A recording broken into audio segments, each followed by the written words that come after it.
अस्सलाम वालेकुम। मैं डॉक्टर अमीर अहमद, आपका अहमद एकेडमी रामपुर में बहुत बहुत स्वागत है। आज मैं बात करूंगा क्लास 12 फिजिक्स के बारे में, और जो कि यूनिट 8 और परमाणु तथा नाभिक से लिया गया है। चैप्टर 12 है हमारा परमाणु, ठीक है, और उससे लिया गया है। इसी 5 नंबर का जो है आपका क्वेश्चन आता है बोर्ड एग्जाम में, और इस बार भी देखने के लिए मिल सकता है आपका। हाइड्रोजन परमाणु के लिए ऊर्जा स्तर आरेख बनाइए, यानी हाइड्रोजन परमाणु के लिए ऊर्जा स्तर आरेख बनाइए तथा स्पेक्ट्रमी रेखाओं की लाइमन श्रेणी, बामर श्रेणी, पाश्चन श्रेणी की उत्पत्ति एवं उनके संगत संक्रमण दिखाइए। ये श्रेणियाँ स्पेक्ट्रम के किस क्षेत्र में आती हैं? इनमें से कौन सी श्रेणी स्पेक्ट्रम के दृश्य भाग में मिलती है, ठीक है। अथवा हाइड्रोजन परमाणु की 9वीं कक्षा में इलेक्ट्रॉन की ऊर्जा En equal -13.6 upon n square electron volt है। इसके आधार पर जो है आपको बताना है, ठीक है। यहाँ पर कुछ पॉइंट दे रखे हैं। n इक्वल 1 2 3 4 5 6 तथा इन्फिनिट के लिए विभिन्न ऊर्जा स्तरों को खींचिए।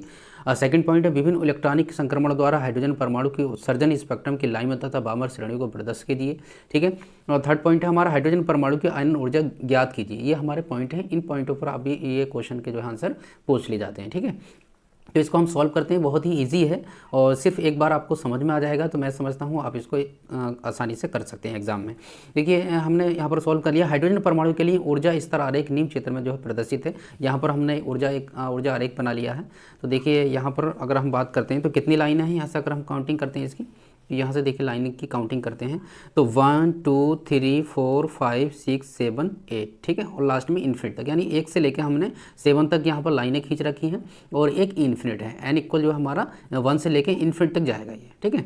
अब इसी तरीके से अगर हम नीचे की बात करते हैं तो यहाँ पर देखिए n1 पे हमारा क्या होगा, लाइमन श्रेणी होगी, ठीक है। तो यहाँ से हम कहाँ तक पहुँचाते हैं, यहाँ से देखिए हमारा एक लाइन जो है वो हमारी 1 से n1 से n2 तक पहुँचानी है, फिर दूसरी n1 से n3 तक, फिर तीसरी 4 तक, फिर 5 तक, फिर 6 तक, फिर 7 तक। इस तरीके से जो है हमने 7 तक की लाइनें पहुंचानी है। तो इसको हमारी जो पहली श्रेणी होगी n1 जो होगी हमारी, वो लाइमन श्रेणी होगी, ठीक है। इसी तरीके से अगर हम बात करते हैं तो ये कौन से क्षेत्र में होगी, परावैंगनी क्षेत्र है ये, ठीक है। ये कौन सा वो क्षेत्र होगा, परावैंगनी क्षेत्र होगा, ठीक है। तो यहाँ पर हमारा मान देखेंगे तो क्या हो जाएगा, माइनस के RHC अपॉन 1 स्क्वायर। यहाँ पर n1 है तो n1 के लिए क्या करेंगे, देखो यहाँ पर n1 है तो यहाँ पर क्या हो जाएगा, माइनस के RHC अपॉन 1 का स्क्वायर हो जाएगा।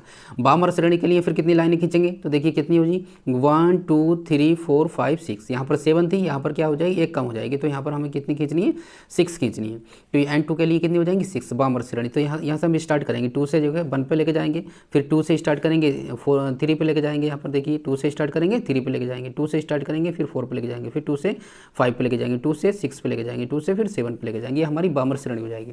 तो बामर श्रेणी का जो क्षेत्र होता है वो हमारा दृश्य होता है। तो दृश्य क्षेत्र में हमारी कौन सी श्रेणी मिलती है, बामर श्रेणी मिलती है। इसी तरीके से अगर हम n3 के लिए बात करते हैं तो n3 की क्या हो जाती है, यहाँ पर देखिए, अब यहाँ पर हमारी 7 थी, यहाँ 6 थी, यहाँ 5 हो जाएंगी।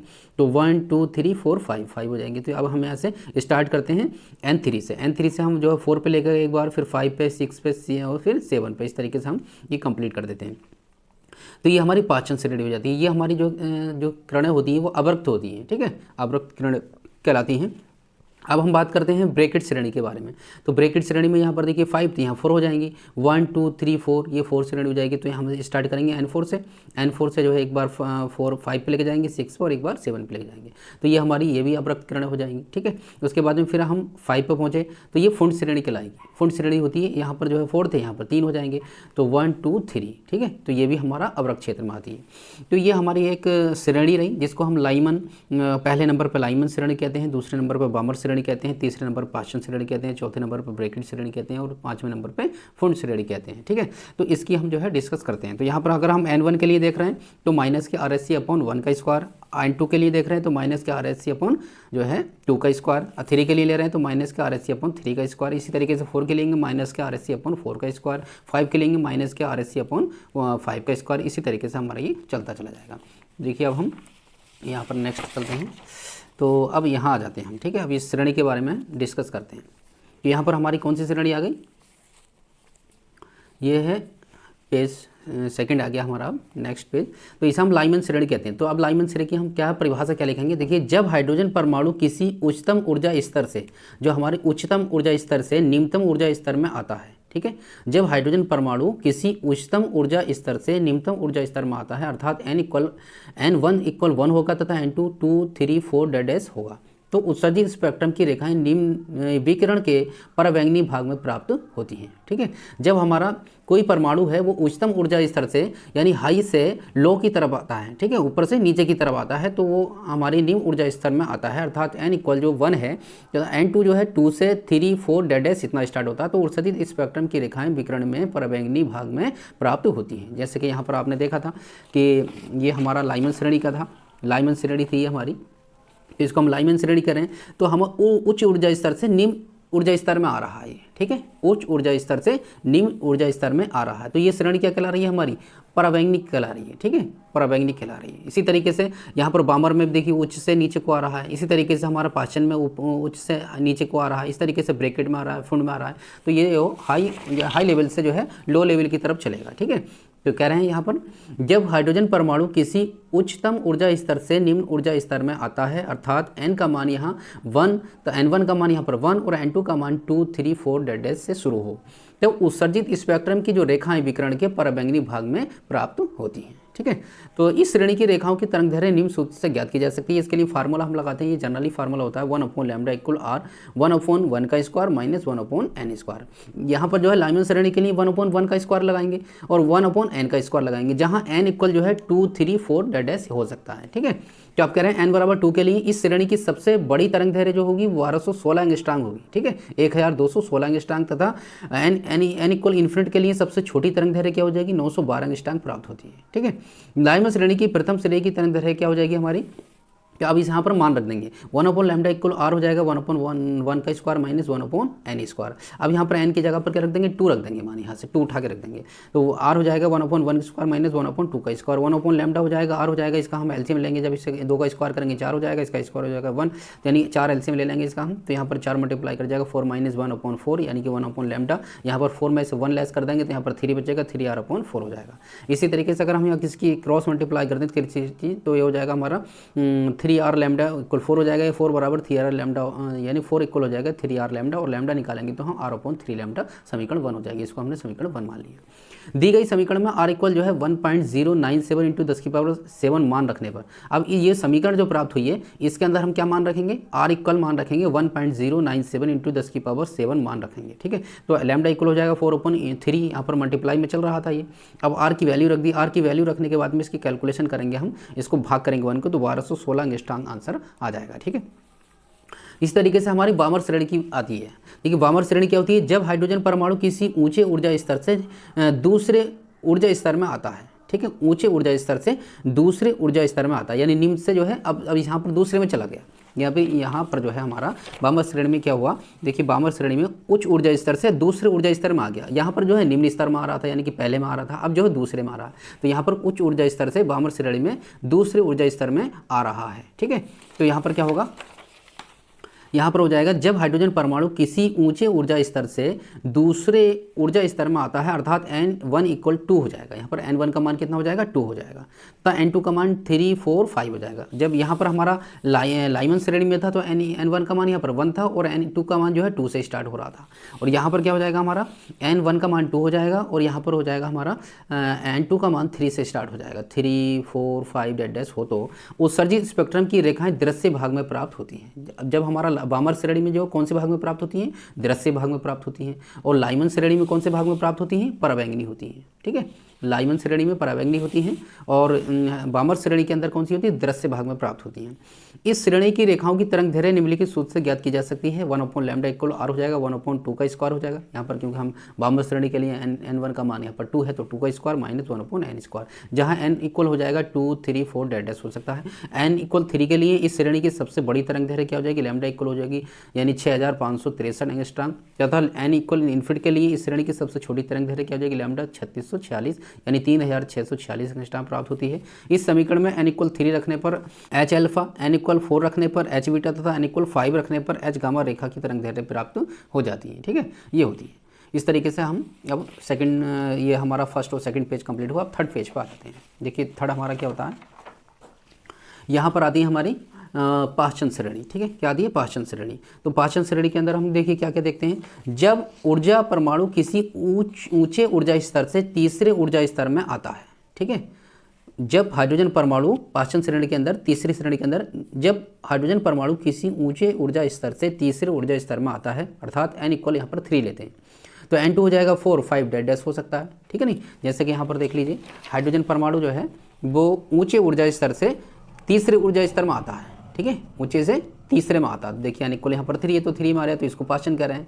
अब उच्च ऊर्जा स्तर से जो है दूसरे में आ रहा है तो इसको बामर कह रहे हैं, और उच्च ऊर्जा स्तर से जो है निम्न में आ रहा है यानी फर्स्ट में आ रहा है तो इसको जो है लाइमन श्रेणी कह रहे हैं। तो निम्न में आएगा तो लाइमन श्रेणी, सेकंड में आएगा तो बामन श्रेणी, थर्ड में आएगा तो पाचन श्रेणी, इस तरीके से 4 में आएगा तो ब्रैकेट श्रेणी, और 5 में आएगा तो फुंड श्रेणी कहलाएगा, ठीक है। तो यहाँ पर हमारा पाचन श्रेणी की बात चल रही है, तो पाचन श्रेणी जो है थर्ड में आ रहा है। जब हाइड्रोजन परमाणु किसी ऊंचे ऊर्जा स्तर से तीसरे ऊर्जा स्तर में आता है, अर्थात n = 3, तब n2 4 5 हो जाता है, और सदिश स्पेक्ट्रम की रेखाएं अवरक्त भाग में प्राप्त होती है। इस श्रेणी की रेखाओं की तरंगदैर्घ्य निम्नलिखित सूत्र से ज्ञात की जा सकती है, ठीक है। तो यहाँ पर जो अवरक्त रेखाएं वो कौन से भाग में प्राप्त होती हैं, अवरक्त भाग में प्राप्त होती हैं। वो सज्जित स्पेक्ट्रम की रेखाएं वो कौन से भाग में प्राप्त होती हैं, यहाँ पर देखिए ये अवरक्त भाग में प्राप्त होती हैं। जो पाचन श्रेणी की जो हमारी रेखाएं होती हैं वो अवरक्त भाग में प्राप्त होती हैं, ठीक है।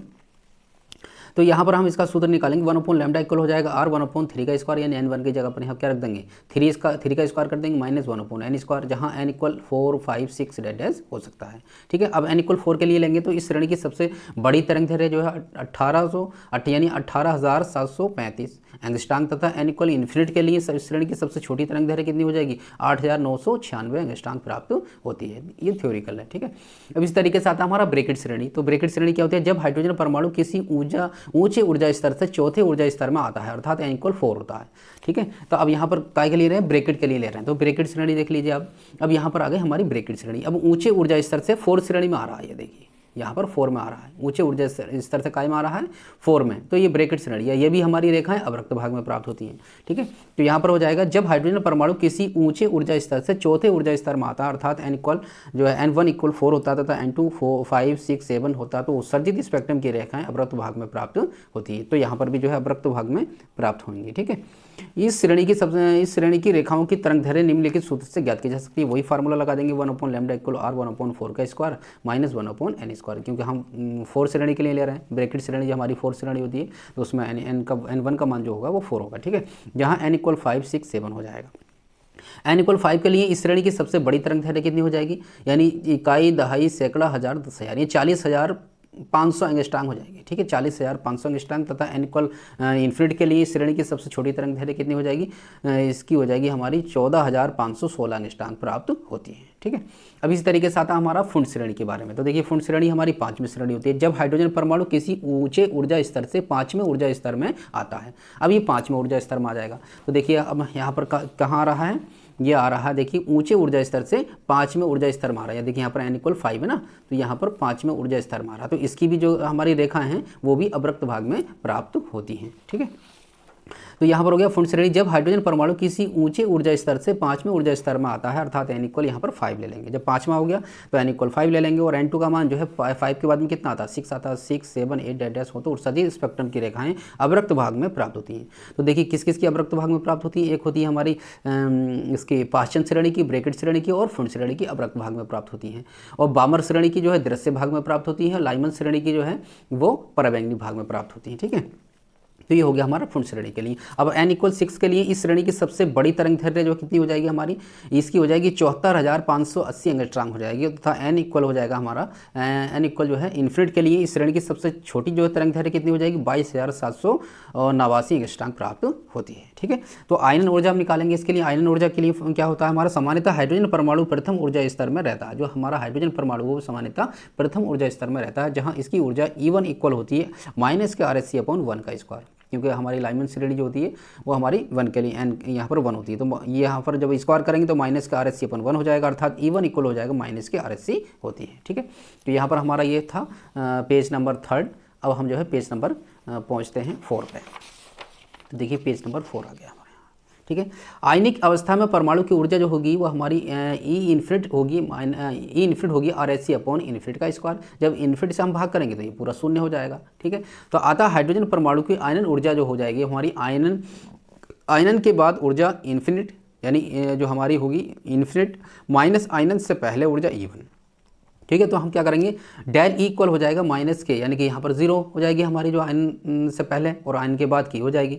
तो ये -0 माइनस E1 हो जाएगी। तो डेल ई निकालेंगे हम तो क्या हो जाएगा 0 माइनस E1 की वैल्यू हम कहाँ क्या रख देंगे, यहाँ पर ये आई है हमारी माइनस के RSC आई है जो हमने पीछे निकाली थी।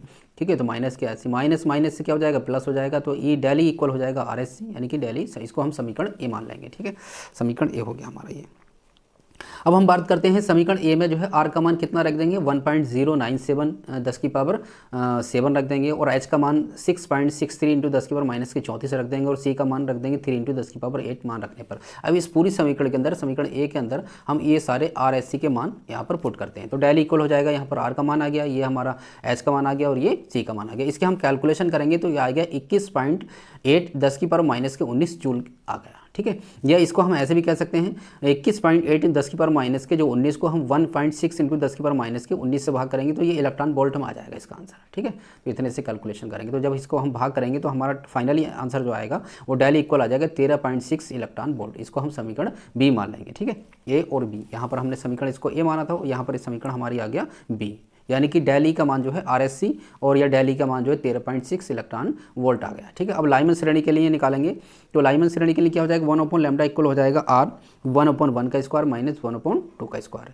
और 1/λ इक्वल हो जाएगा R। अब जब इसकी कैलकुलेशन करेंगे तो ये 4 हो जाएगा, और इधर पहुँचाएंगे तो 4 माइनस के 1, यानी कि इधर हो जाएगा 1/λ इक्वल जो है वो 3R/4, और लैम्डा निकालेंगे तो 4/3R हो जाएगा। ऊर्जा क्या हो जाएगी हमारी Sc/λ, Sc/λ की वैल्यू हम क्या करेंगे यहाँ से, इसकी लैम्डा की वैल्यू यहाँ पर हम क्या मान लेंगे, देखिए यहाँ पर हमने सी मान रखा है तो इसको हम क्या है डी मान लेंगे। ठीक है, इसको हमने डी मान लिया और इसको हमने सी मान लिया। ठीक है, तो यहाँ पर समीकरण सी मान लेंगे, तो समीकरण सी से लैम्डा का मान रख देंगे यहाँ पर, जो लैम्डा का मान निकाला है। ठीक है, तो लैम्डा का मान रखेंगे 4/3R। जब लैम्डा का मान यहाँ पर 4/3R रख देंगे तो यहाँ कैलकुलेशन करेंगे इक्वल हो जाएगा हमारा 3 ऊपर चला जाएगा 3/4 और RSC हो जाएगा। इसे समीकरण डी मान लेंगे।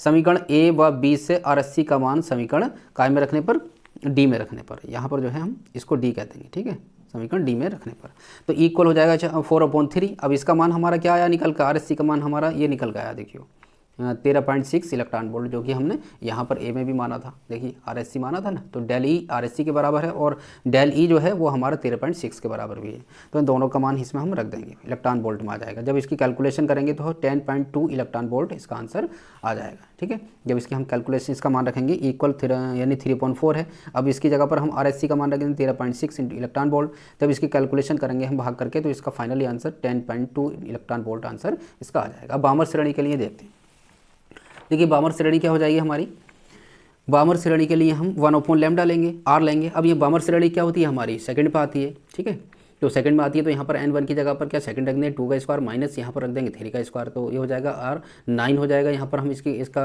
एलसीएम लेंगे तो ये 36 आ जाएगा। ठीक है, 4 चौक यानी कि 4 इसका हो जाएगा 9, 9 चौक 36, जब एलसीएम लेंगे 36 आ जाएगा इसका। तो यहाँ पर जो है 4 से इसको डिवाइड करेंगे 36 को, तो 4 में 36 9 बार गया, इसलिए 1 में 9 से गुणा हो जाएगी, माइनस इधर ये हुआ 9 को हम 36 को डिवाइड करेंगे 9 से, तो 9 चौक 36 4 बार गया, इसलिए यहाँ पर 4 आ जाएगा। तो यहाँ हो गया 1/λ इक्वल 4। यहाँ पर अगर हम इसकी 9 में से 4 लेस करेंगे तो यहाँ पर 5 आ जाएंगे, नीचे 36 आ जाएगा, यानी 5R/36 लैम्डा इक्वल 36/5R आ जाएगा। ठीक है, तो इस तरीके से अगर हम यहाँ ऊर्जा निकालेंगे इसकी तो आज Hc/λ, ऊर्जा निकालेंगे तो Hc/λ लगाएंगे। अब लैम्डा की वैल्यू हमने क्या निकाली, यहाँ पर 36/5R निकाली है, तो 36/5R रख देंगे यहाँ पर। अब इक्वल हो जाएगा हमारा 5/36। अब ये कैलकुलेशन करेंगे तो हमारा RSC हो जाएगा, और RSC का मान हमने अभी पीछे निकाला था 13.6। RSC का मान हमने क्या निकाला था अभी, RSC का मान यहाँ पर देखिए निकाला था, और यहाँ पर RSC डेली के बराबर है, तो यहाँ पर इसका मान हमने 13.6 निकाला था। जब कैलकुलेशन करेंगे 13.6 की तो हमारी फाइनल RSC हम 13.6 जो है फ्रॉम इक्वेशन ए व बी से। ठीक है, तो इसकी कैलकुलेशन करेंगे फाइनल में तो क्या हो जाएगा हमारा E इक्वल हो जाएगा 1.98 इलेक्ट्रॉन वोल्ट आंसर। ठीक है, तो ये हमारी इसकी ऊर्जा निकल के आ जाएगी। तो ये था हमारा जो है लाइमन और बामर श्रेणी का बहुत ही इंपॉर्टेंट क्वेश्चन जो कि बोर्ड एग्जाम में आने वाला है। मैं उम्मीद करता हूँ ये क्वेश्चन बहुत ही आने में कोई समझ में आने में कोई प्रॉब्लम रही होगी तो आप कमेंट्स करके ज़रूर बताएं। मैं कोशिश करूँगा आपको जो है समझाने की, आपके समझ में आया है तो आप कमेंट्स करके ज़रूर बताएं।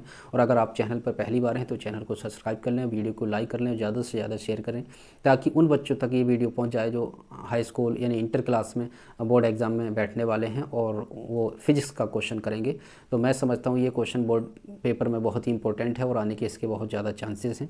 तो ये क्वेश्चन आपके लिए बहुत ही महत्वपूर्ण और कारगर होगा। उम्मीद करता हूँ वीडियो आपको पसंद आई होगी। वीडियो अगर पसंद आई तो वीडियो को लाइक कर लीजिए, शेयर कर लीजिए।